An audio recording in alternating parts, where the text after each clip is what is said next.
Okay, welcome to another Ben Jacobsen photo camera review. Today I have four evil or compact system cameras with me. It just depends on what you want to call it. Evil is electronic viewfinder, interchangeable lens. CSC would be compact system cameras. The Fuji X100 obviously does not have an interchangeable lens. There is a wide angle adapter, but this lens is permanent to the body, so it's kind of hard to consider it an evil, but it's definitely a compact system camera. Next we have the Sony NEX5r with the Carl Zeiss 24mm 1.8. Next to it we have the Olympus EPM2 with the Olympus 17mm 1.8. Next to it we have the Panasonic GX1 with the Panasonic 20mm 1.8 1.7 pancake lens. So basically, effectively, these four cameras all have very similar focal lengths. The 2 micro 4/3 bodies, this focal length works out to be roughly 35, that's 35, that's 35, and those lenses are interchangeable obviously between the two cameras because it's micro 4/3. So I put the 20 on there just so you could see the size difference and the speed difference with the focusing between the 20 and the 17, and effectively which lens you want might determine the focal length. But effectively, these four cameras and lenses give very similar purposes. The field of view is the same, the depth of field is pretty much the same. They're very, very similar, and it comes down to a lot of it will be personal preference and styling and what you need from a camera in terms of what works best for you. As if you have followed my site and my reviews online, you'll know I have had quite a few evil cameras. I started with a Panasonic GF1, one of the first micro 4/3 bodies. Really enjoyed it a lot. The NEX5, which my NEX5 I still own. It's right here. I went to the NEX5 next. I have had a Fuji X100 two times previous to this one. I don't own this, and the second time it was also a loaner. I owned it once myself in the very early stages of firmware and focus issues, so it was very quickly sold. And then I borrowed one briefly before that, and then this time I borrowed this one for almost a month now to really get a better feel for it with the newer firmware. I've also had this Olympus EPM2. I've had an Olympus OMD. So I've tried almost every brand's evil or compact systems out there, barring Nikon and Canon, simply because Nikon's sensor is too small and Canon, their autofocus is horribly slow, and maybe someday they'll make a camera worthwhile, but right now the EOS M is not worthwhile for me. So from there, I just wanted to walk you through these four options, and I'll also say why not the OMD, because everyone loves the OMD. If you followed my review for the OMD, you'll know one of my biggest criticisms of it was the viewfinder, and I don't use an EVF all that much. I will say, having used the X100 quite a bit in the last month, I have started to use its OVF EVF combo quite a bit. At least more than I thought I would, but it's not something I would say I need on a camera. I'm fine using the LCD even out in bright sunlight. I just deal with it. It's not ideal, but it works. So for me, it's not crucial. And on the OMD, the fact it's a hump like it is on a 35mm SLR, because that's the design they're emulating, means it didn't fit in cases as easily as any of these. Even the X100, which is a relatively large body, it's shorter than the OMD. Which means it fits in, and I complained about and showed this in one of my other reviews, but it's a Pelican 1510. This is the case I take sailing with me all summer long with one of these cameras in it, and any of these fit. This might not with the 24mm lens, certainly not with the hood, but I've been sailing with an NEX5 with the 16mm 2.8 in this box, with the fisheye adapter and my iPhone all in this box with a car key as well, for the past 2-3 summers now.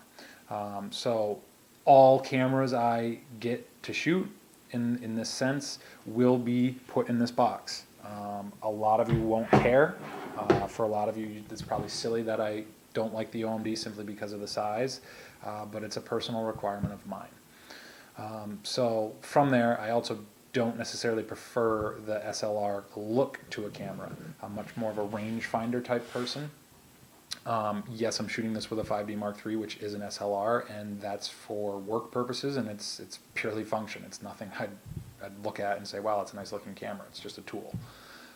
With these cameras, they do tend to look a little nicer. A lot of that, again, is going to be personal preference. I really like rangefinder cameras. Of the cameras on the table, these are the two I would say look the best, and simply because they're the most rangefinder-esque. The problem, because this is not truly a rangefinder, it works differently. So don't get confused. This looks like a rangefinder, but is not a rangefinder. It just has an excellent EVF and optical viewfinder up here in the corner. I can switch between the two. If you aren't familiar with it, you flip this little lever, and that switches it if it's turned on. So let me just walk through these really quick and tell you what I like about them, what I don't like about them, and show you some focus speeds really quick. Let's start with the GX1, and we'll go left to right. So we have the Panasonic, I'll show you back here, Panasonic GX1 with the 20mm 1.8. You can tell it's a pancake lens, and because I know everyone is curious, let's go right off the bat and show the 20 versus the 17. Very similar lenses in terms of focal length, speed, everything. They're both micro four thirds. The pancake's a little bigger in diameter, but much thinner, almost half as thick. And the one thing that I will say about that is the diameter of the lens really doesn't matter in terms of fitting in a bag. The body's already this high, the mount is already that high. As long as it's not bigger than the mount, it doesn't make it any harder to store. So making it narrower doesn't help much. Making it shorter makes this significantly easier to fit in your pocket. Now this still goes in a jacket pocket, it's still nice and small, it's still a nice shape, size, whatever. This is better. In every other aspect, the 17mm wins. There's a lot of reviews out there right now where they're quick to point out the 17mm is not perfectly sharp. It's not, the corners aren't as good. There's some chromic aberrations. At 1.8, it's not tack sharp. The 20's sharper, the 20's better. Well, let me just show you really quick why I like, and there's no card in here obviously, but let's show you. See how long that took? And now, ooh, there's a perfect example of when it doesn't work, but the speed of the 17 is significantly better than that of the 20. And if we go back here to the 20,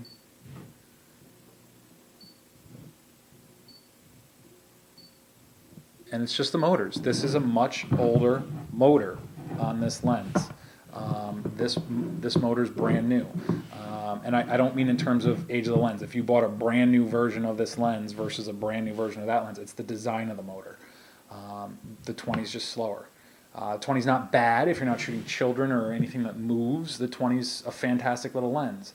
Some of the decision will come down to your focal length preference, 35 versus 40 effective in full frame terms, 20 versus 17 on the format they're on. Speed-wise, they're pretty much the same in terms of aperture, 1.7 versus 1.8. This is built better. It has push-pull focus, so that's quite nice. Oh, took a picture. But yeah, this focuses enough faster. It eliminates all concerns for me in terms of image quality. I haven't even compared them side by side because it really doesn't matter for me. The reason I have these cameras is to take pictures of my family around the house for fun, on weekends, during the day, whatever. And because of that, this lens works. This lens is incredibly frustrating. So if I were to go with a micro four thirds body, the 17mm lens would be my lens of choice. I didn't really love their 12mm because it was wide, and at f2 it's not that fast in terms of giving any terms of separation. So personally for me, my first choice in a micro four thirds lens would be this 17mm. And like I said, it's simply because it focuses enough faster than the 20 and enough more accurately that you get shots. Body-wise, between these two, just the physical body itself, I much prefer the GX1. It's easier to hold. It's got a nicer little thumb grip. If you look at the thumb grips here, this has a little tiny thumb grip. It's hard, plasticky rubber, not really a good grip. This, it's not huge, but it's a much nicer thumb grip. The big difference is on the front. This has a very nice channel to get your finger in there. If I show it pointed straight down, you can fit a finger in there, and with one finger and one thumb, I can very easily hold this body with no pressure on either one. With this, you can't. It's much more fidgety in your hands. This camera feels far more like a toy than the GX1. This is a very nicely built camera. This is a toy. You could almost say the opposite for the lenses. This is a solid metal lens. This feels a little bit more like a toy. In the lens, you really don't handle it that much, so it doesn't bug me as much either way. But yeah, with the body, just external body, I much prefer the GX1. But then it comes to the logic. One of the huge things I'm a proponent of with shooting my family is auto ISO. I know some people will say it's a crutch, you don't need it, whatever. Remember, my first small body like this was a Panasonic GF1, which very much handles the same as this. It didn't have auto ISO, or if it didn't work well. It had the same problems this has, and I used it. I was fine. The NEX system, the Sony system, also has a big problem with having bad auto ISO implementation. So these two cameras both fail miserably in that regard. Image quality between these, because this has the OMD sensor and this has the newer Panasonic, both 16 megapixels. They're so close. From all the reviews you read online, the OMD blows away the GX1. Significantly better. It's just ridiculous how the reviews are very biased towards the OMD. Seeing it in real life side by side on my monitor on my iMac in Lightroom, is there a difference? Sure. Is it a difference that I would make my decision based solely off of? Not even close. Okay, this has a very good sensor. It's just as good as that in most practical terms. Don't base your decision on that. Where this fails, like I said, is it's always going for 1/60th of a second shutter speed. And yes, that will give you stable shots with a 20mm lens on micro four thirds because it's over the 1/4 focal length rule. But when you shoot children running around, it doesn't work. They are blurry. Most of my shots with this camera are blurry due to the fact they're at 1/60th. If I set it to shutter speed, it'll then work, but it also bumps into 3200 ISO in its auto ISO setting, so I have to go make the switch to 6400 alone. And yes, that's going to sound a little whiny, perhaps, but in this day and age, I'm used to shooting 6400. These cameras have clean 6400, so why not use it? Why not at least let the user decide what ISO you want? So it's just simply auto ISO implementation is terrible here. Its menu system, you have the quick menu. Both of these cameras have touchscreens, which I don't like. So you have a quick menu here, which will use the touchscreen. I believe I've actually turned it off, so I have to use the arrows. But the gist of it is to go in your menu, and you'll see in the review here, these buttons are quite hard to read. To get to the menu, you hit center, and you get in here, and see how there's all these tabs, and you go over here, you go up to down here, and then you come out to edit anything, and it's over here, and there's 6 pages, and it takes forever to find anything. Out of all these cameras, God, I don't know who's the worst and who's the best menu-wise, but I don't like Panasonic's, I'll say that much. Between these two, Olympus wins menu-wise. Now step over to the Olympus, and you have 2 really nice things. One is, just like the OMD, hit the OK button from here. Anything over here can be adjusted. You pick it up to down. So say you want to set your in-body IS, then you hit left and right, off, on, whatever. Come down to your picture mode, white balance, left, right, whatever. It's so fast, it's just like, wow, why haven't other people thought of that? It just works really well. Now, where it doesn't work well is if you want to get into the real menus, you hit the menu button and you're always coming to the PASM menu, and then you have to hit left to go to video, left again to go scene, iAuto, all this crap I never use. I'm in aperture priority almost all the time. But so you always hit menu and always go to there, then you go to setup, you have to hit OK, then in setup, then you come into what looks like an OMD type menu. These menus are very nice. The fact I have to press a button to get here is annoying. You do get used to it. But yeah, it's just annoying that they're buried. And even if you turn on like restart to the same menu screen you were on, it doesn't necessarily bring you straight back to here. It brings you, once you come in here, it remembers this. Like, so if we go in here and say AF and do that, then half press, and then we hit menu again, you're back here, you go to setup, you hit OK, and then you're back there. So that's kind of frustrating. Another thing with this camera, the EPM2, is the back wheel's turned off by default. They're really making this a soccer mom point and shoot. They even show them taking pictures, holding it like this in the ad for it. I'm sure you've seen on television. So it's not meant to be a photographer's tool, which is a shame, because if they gave you at least the option to make the menus not the way they are, and if this body felt like this camera would be a home run. But with Panasonic's logic, they fail. With Panasonic's menus, you'd learn to live with it, but it's annoying. But the auto ISO just functionally doesn't work. And at this point, I would choose a camera. I would eliminate a camera from this discussion because of that. So yeah, you can talk about sensors, but again, the sensors are very good on both. You can switch the lenses, so you can put the 17 on the GX1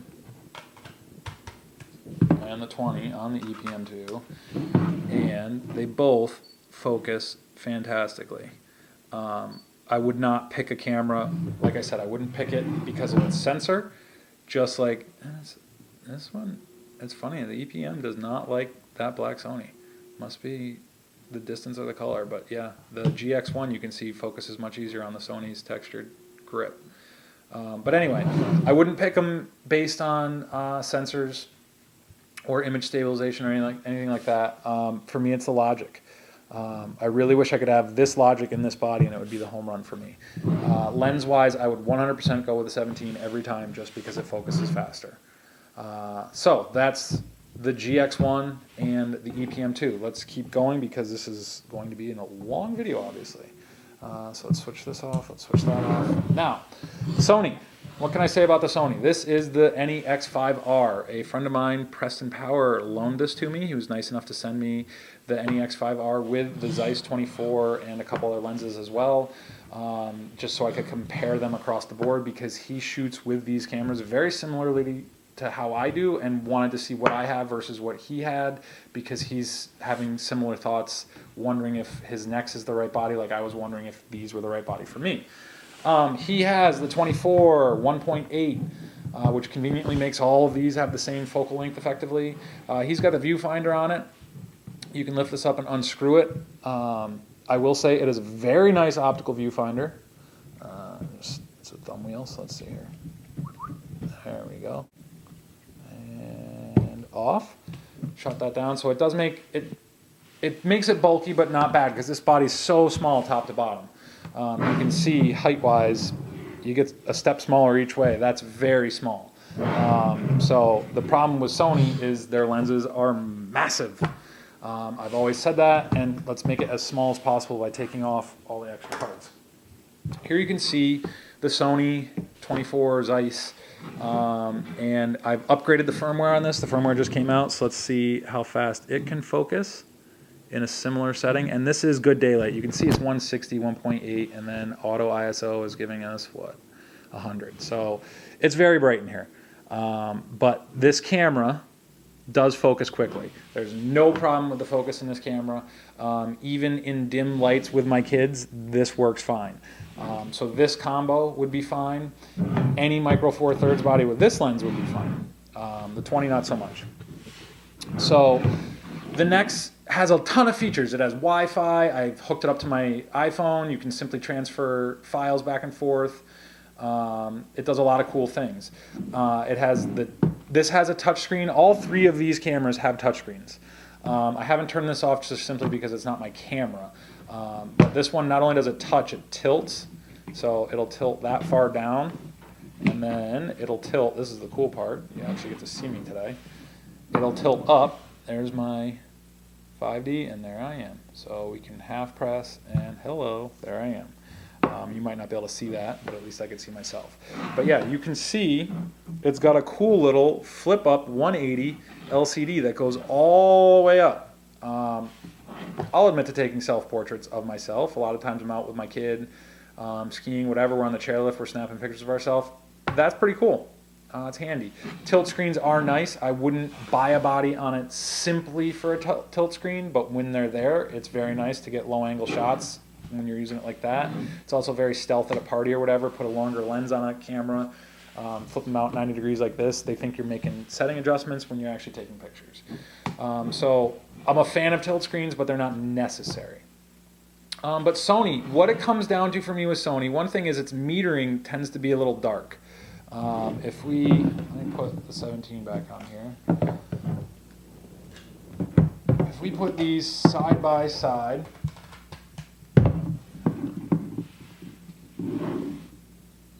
this wants 125 f2 ISO 100, and let's just dial it down. So it's 180, 200, whatever.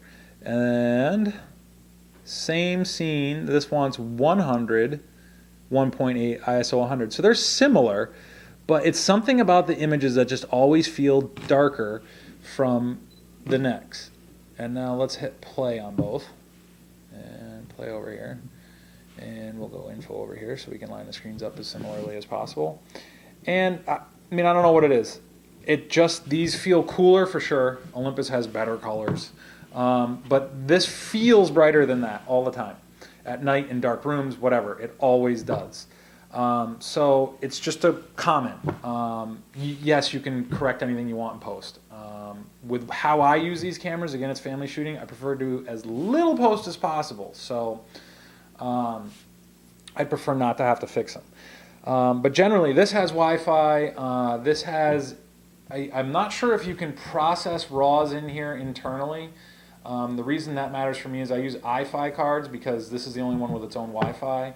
Using iFi the way I set it up, I have it set to only transfer JPEGs on the card, so I shoot RAW. When I make a JPEG on the card, it automatically bumps to my iPhone. Very neat little trick. This, because it can do Wi-Fi on its own, doesn't need RAW processing. It'll just send the file over. This also has sweep panorama, which is fun to play with. Frames per second are similar on both. They both have tilt screen, touch screens. Very similar cameras. I like the colors out of this, but again, I wouldn't choose on that alone. The deciding factor for me on these two cameras, it would come down to size.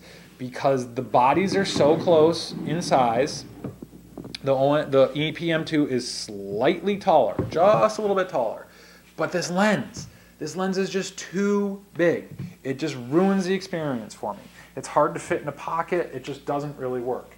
Now, of course, people are going to be quick to point out, but there's a pancake for that. Yeah, there is. I own it. It's right here.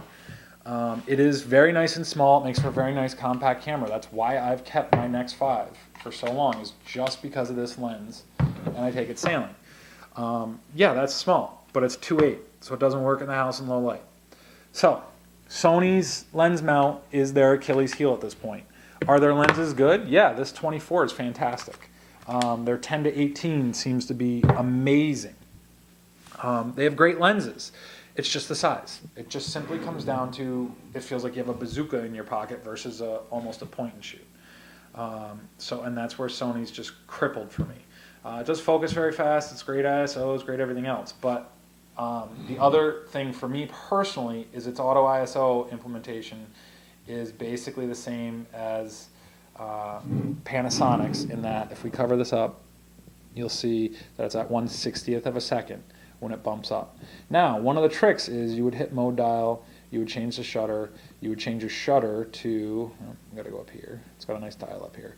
For whatever reason, it doesn't default to wide open before it bumps up the ISO. So at 1/25th, you're at 3.2, but ISO 3200. Now, if I go full black over it, it then drops to 1.8 at 3200. Again, this camera won't let me use 6400.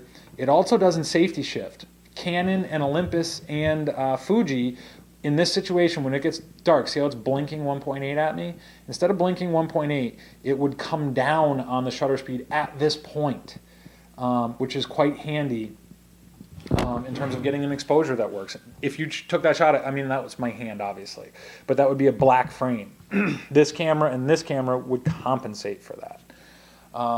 So again, auto ISO and lens size makes Sony a non-starter for me.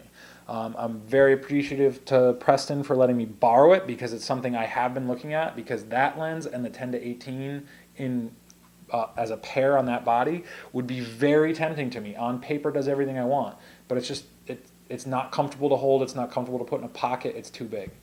And which will be funny because I'm about to say this is quite comfortable. This is a large camera. The back of this camera, look at the size difference here. The X100 is not small, but because its lens is so small, and if I take off its hood and if I take off its adapter ring, you can make it quite small.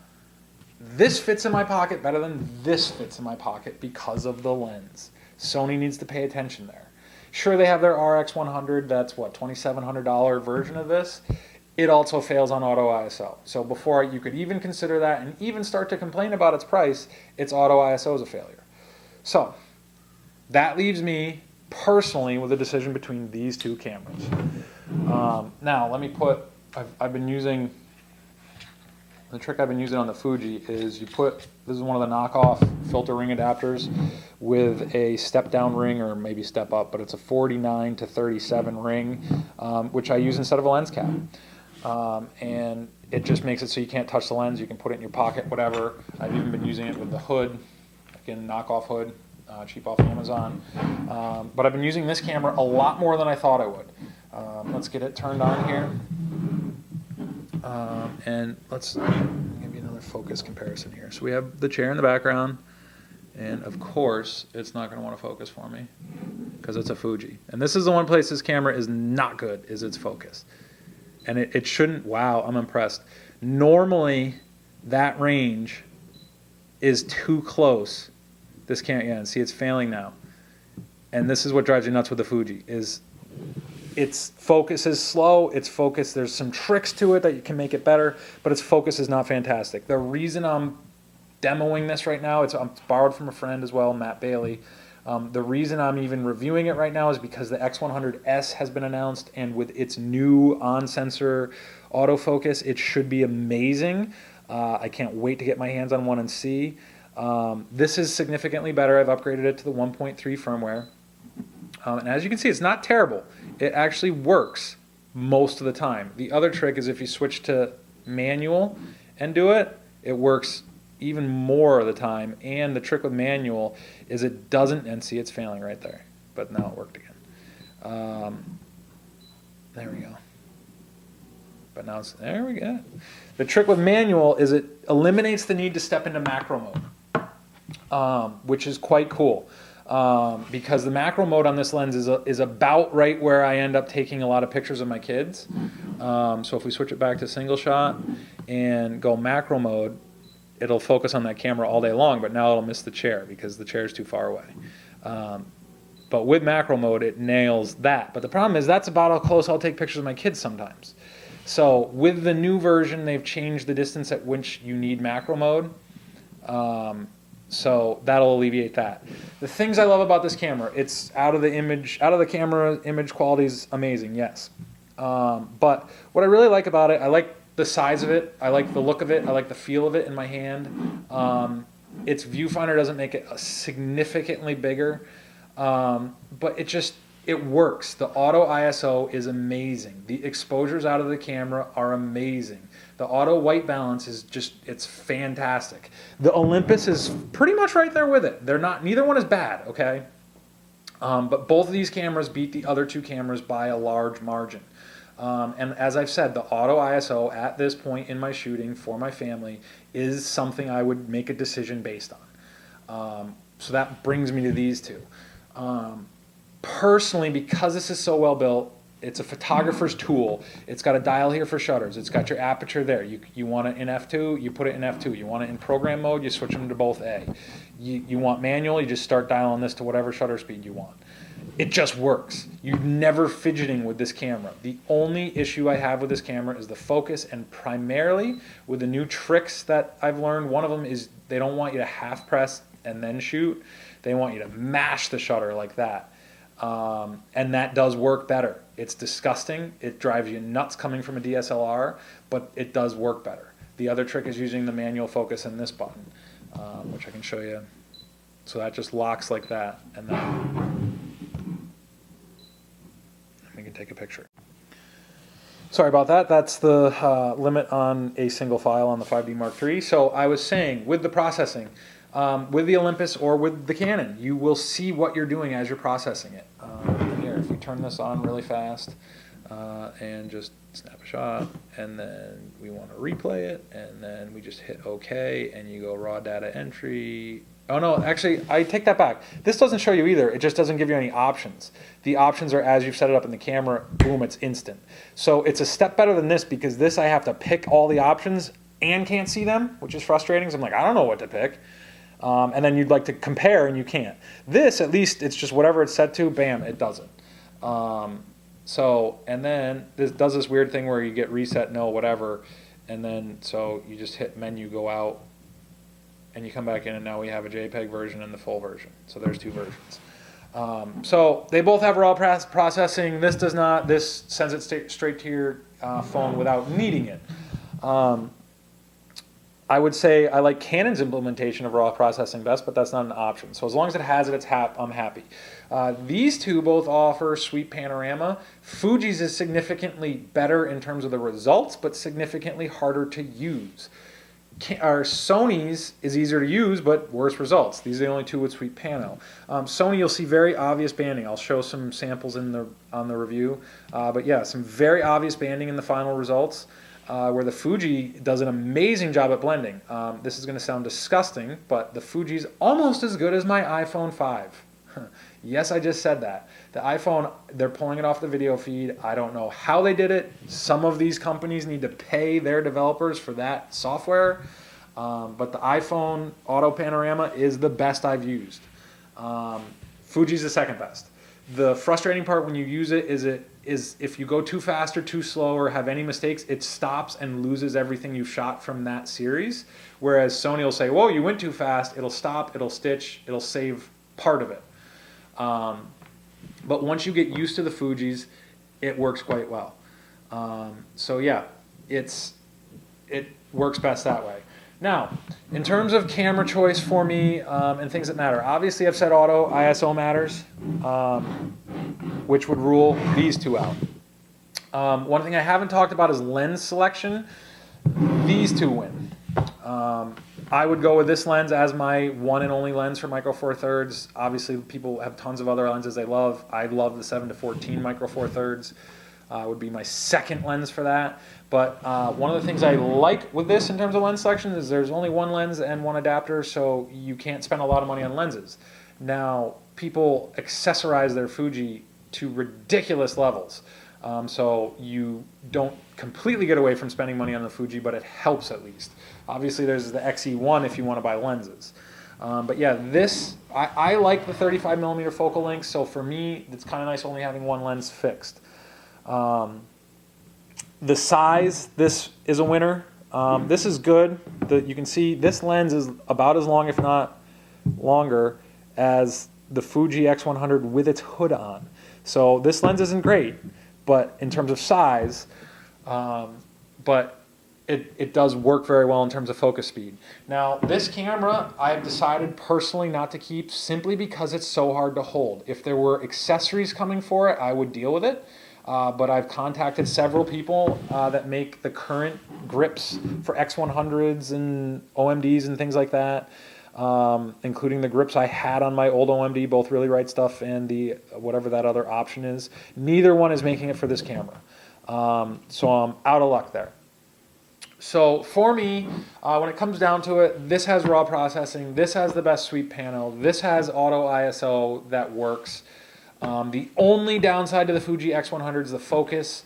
It is vastly improved with the last two firmware updates. They don't really advertise an improvement with 1.3. I can't really tell if there is or not, but because I updated it as soon as I got it, borrowed it from Matt. But I can say the firmware works significantly better now. It focuses well. With the tricks, it's tolerable with my kids. I'm very much looking forward to an X100S. Personally, I would not buy an X100 with the 100S coming just for the autofocus. I really don't need any of the other features, but I want that autofocus. So yeah, terrible lens mount. Good lens options now, but they're all massive. The 50, whatever it is too big. The 10 to 18 is quite large. But yeah, the lens size ruins Sony for me, as well as their auto ISO implementation. It's just terrible. I will say the one walk around for it, now that just so that no one complains, is if you switch it to P, every time you turn it on, it's going to default to stupid settings. But if you dial it all the way to the right, once you're in P, it defaults to 1.8 and 1/320th and whatever ISO you need. When it gets to 3200, it then steps this down, I believe. Let's see. No, it doesn't. I lied. So that shot would be too dark. But P at least gets around it. Every time you turn it on, you got to dial it down, but P gets around it until you get up to 3200 and 1/320th being a problem. And yes, any of these, you can go into manual ISO and get around it, but that's something I choose not to do. But yeah, the lenses and the auto ISO rule this out. The auto ISO rules this out, unfortunately, because I love this body. If this body had auto ISO that worked, this would be the winner for me with this lens. I absolutely love this thumb grip, or the finger grip in the front, the thumb grip in the back, the buttons, the dials, everything makes sense and works for me. So it's quite nice. This body is terrible. It feels like a toy. It feels like a toy. My son's Fisher-Price camera feels about as nice. They show you how to hold it like this in their TV ad, which is probably pretty telling with why the thumb grip is so small and why the front grip is so small. If anyone made accessories for it, I might stick with that because I could tolerate it then. And I love this lens. But yeah, because of all the factors involved, I want raw processing. I want auto ISO that works. Those are two key elements for me. And I just want a body that doesn't feel like a toy, something that when I look at it, it doesn't annoy me, something that's comfortable in my hand. The X100 really is the all-around winner for me. With its AF the way it is, it's tolerable right now. And once it updates, I'm assuming it's going to be as fantastic as everyone's saying, and I can't wait to get a hold of it. Oh, and one other niggle I'll show you with all of these real quick. It's pretty funny. This I can't show you because there's no memory card in here. Well, we can fix that real quick. All right, let's go like this. Boom. And pop it in here. All right, so picture of this lovely chair. So what I want to show you here is how you delete an image on each of these. Picture. Oh, that's a bad picture of a bad chair. Delete. We got to play it back first. Play back. Delete.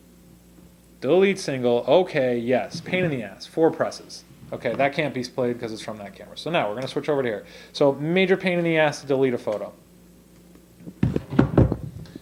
This is one thing Olympus has down. Now, granted, this is an option in the menus you have to turn on. But take a picture. Hit play. Oh, you don't like that picture? Hit delete. It's gone. There's no yes or no. I had to activate that as a safety concern, but boom. You want to delete? You hit delete. No questions asked. I love it. Fuji. Wake up, little Fuji. Wake up. All right. So, oh, and here's a perfect example. Let's take a blurry picture of a chair because it's a Fuji. So, and I think I'm still in manual focus. Yep, I am. So, but to delete that, you press up again, which isn't terrible, and OK. So it's not bad. It's not the best. It's much better than Panasonic, but it's not as easy as that. And the one thing that has been a complaint with this is a lot of people say the OK button is really hard to press. It is impossible for me without using my thumbnail, to be honest. But they make little sticker buttons to stick on the back. I'll link those in the review of this. I'll be getting one for my X100S for sure. So yeah, that's a concern, but this has been out long enough. People have made things to fix almost every issue with that. Now the Sony. So another lovely picture of a lovely chair. Picture. Playback's up here. You want to delete it, you hit this, and it's still writing. Let's hit play. Let's hit delete. Delete this image, okay. That's not bad. It's pretty quick. Basically, I don't like the Panasonic's version. It just seems too fiddly. So you up, down, you got to hit left at one point. It's just annoying. This is very good with the quick option. And these two work. They're adequate. not bad. This one's fantastic with the option. This one's annoying as hell, is how I would say that. Hopefully I didn't just offend anyone. So yeah, like I said, image quality on all of these, fantastic. I wouldn't choose on that alone. ISO, dynamic range, anything. They're all really, really good at this point. You really can't complain. Focus could use some work. They just released the new version, not out yet. Hopefully that fixes it. With the newest firmware, 1.3, it's much better, but not perfect. If you're not shooting kids, it's fine. If you're shooting kids, I've been doing it for the past couple weeks and actually having decent results. So it's not bad. And one thing I will say is, as much as the focus is a problem here, these cameras with bad auto ISO default to 1/60th of a second. The pictures I have with these at 1/60th of a second are a blurry mess, and I will show examples in the review. Because they default to 1/60th, their autofocus speed doesn't really matter. Yes, you can go into manual modes and set it to 1/25th on your own or faster, but that's just an annoyance for me. So it negates, their lack of auto ISO negates some of their speed. Now this guy, the EPM2, which is the cheapest camera on the table, is fantastic with this lens in terms of both. It has auto ISO and it has great autofocus. So it's simply the fact this feels like a toy and is impossible for me to hold comfortably that I don't love that camera, which is a shame. Some people would say get the EPL, what is it, 3, 5, whatever. I don't like that camera either. It's funny. It looks funny to me. And if I don't like the way a camera looks, I'm not going to like it. I prefer the next looks. Order of looks for me would be first, second, third, fourth, and the EPL then goes below that.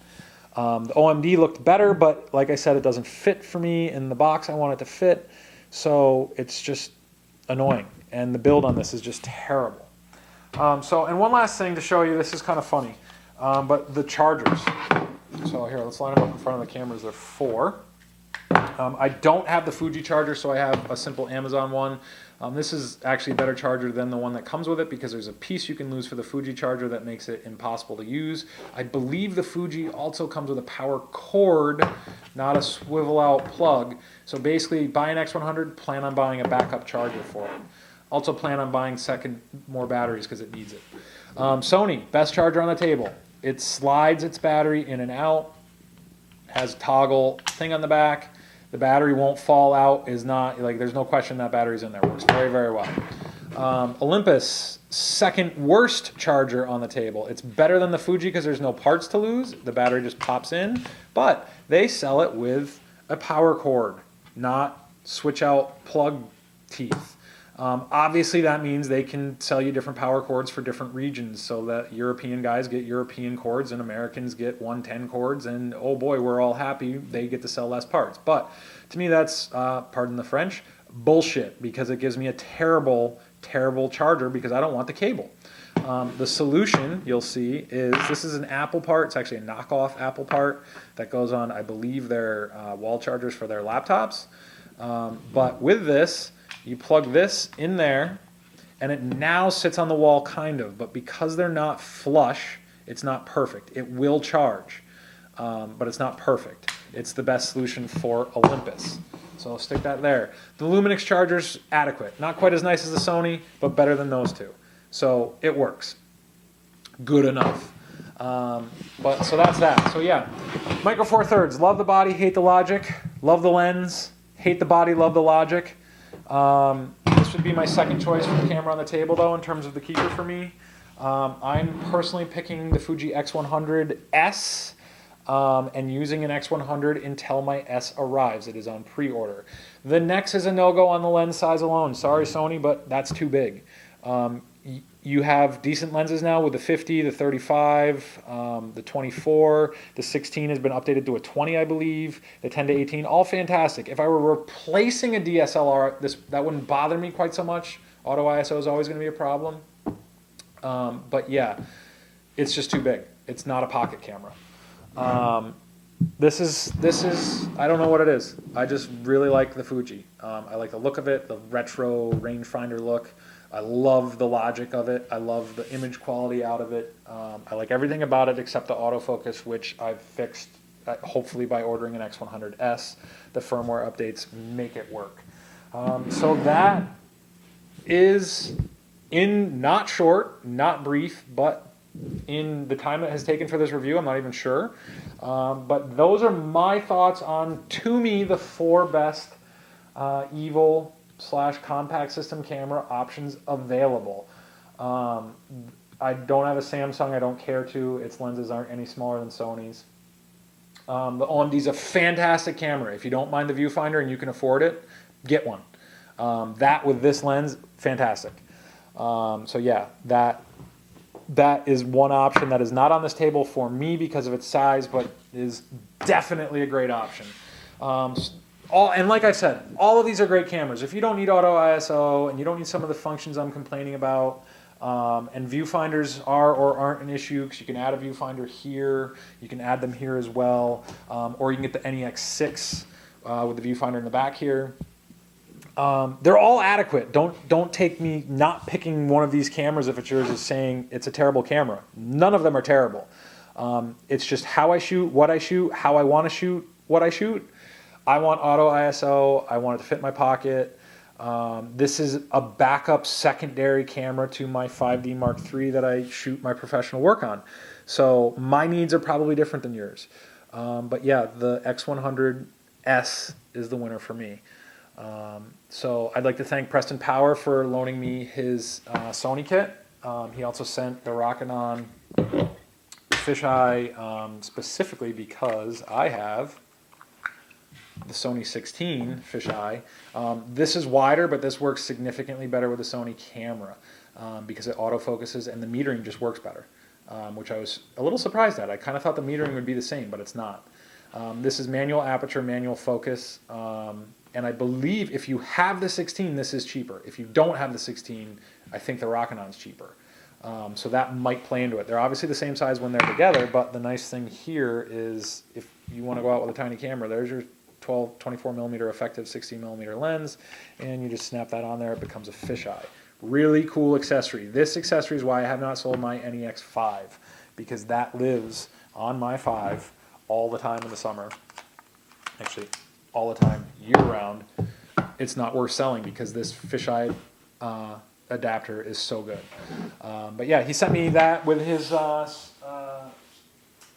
Sigma 30 as well.